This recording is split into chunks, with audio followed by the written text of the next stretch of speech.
Mamãe? Oi, pedacinho. Mas então o que é a Bíblia?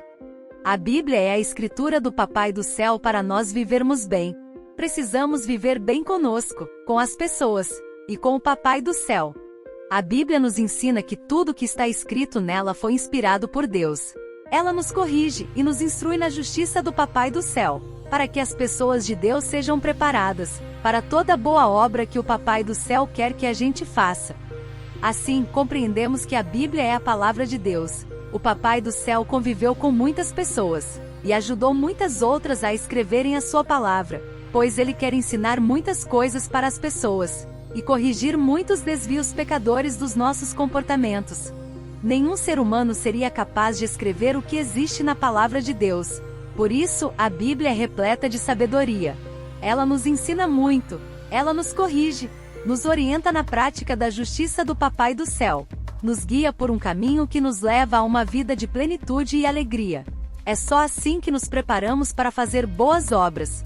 A Bíblia é um livro que orienta a nossa fé e a prática da nossa fé. Você entendeu? Sim, você me explica de um jeito que consigo entender. Quando a gente crê no Papai do Céu e compreende as orientações dele, a gente faz como ele nos ensina e continua acreditando cada vez mais nele. Muito bem, minha querida. Mas eu preciso te contar outra coisa sobre a palavra de Deus.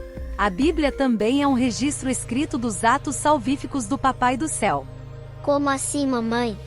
Desde sempre, o Papai do Céu se preocupa com o seu povo. Ele quer o bem das pessoas que creem nele. Você pode me dar um exemplo? Claro, minha querida. Aqui estão alguns exemplos. Temos a história de José, que era filho de Jacó.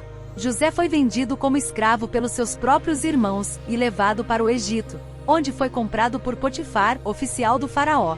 Injustamente acusado pela esposa de Potifar, José foi preso. Mas mesmo na prisão, Deus estava com José e o fez prosperar.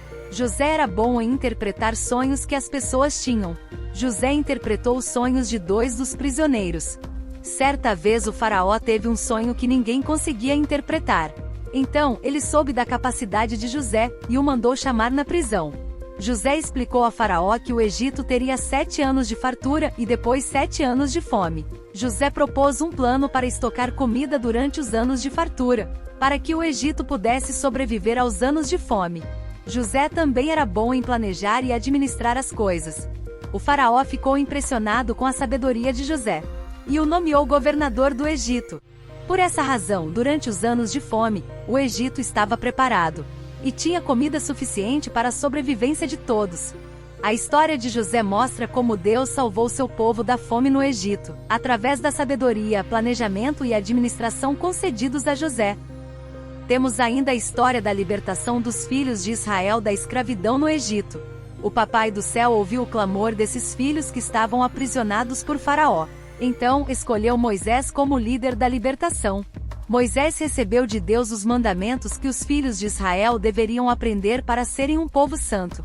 Deus mostrou o seu poder a Faraó através de Moisés, que libertou e conduziu os filhos de Israel do Egito para o deserto, por um mar chamado Vermelho. Deus providenciou água e comida para seu povo no deserto, e lhes deu a orientação que precisavam para viverem em comunhão com ele. A história de Moisés mostra como Deus salvou seu povo da gaiola do Egito, através de seu poder soberano sobre as pessoas, a terra e seus elementos. Eu lembro uma parte dessa história, quando as pessoas marcaram de vermelho em volta de suas portas para o Papai do Céu. Isso, a gente viu como essa história significa a Páscoa de Jesus. A Bíblia tem muitas histórias dos atos salvíficos de Deus. Mas uma das minhas preferidas é a história do nosso Senhor Jesus, o Cristo. Ele é o Filho de Deus que veio ao mundo como um ser humano. Ele realizou muitos milagres e ensinou a mensagem do amor e da salvação para todos os que nele creem. Jesus entregou seu Espírito na cruz para o Papai do Céu e ressuscitou no 3º dia após sua morte. Isso significa a sua vitória sobre o pecado e a morte.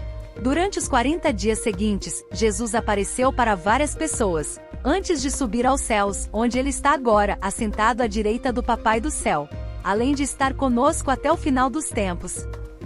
A história de Jesus mostra como Deus salvou a humanidade do pecado e da morte, através do amor, da misericórdia e da graça de Jesus, o Cristo. A Bíblia é um livro que conta a história dos atos salvíficos de Deus na vida das pessoas.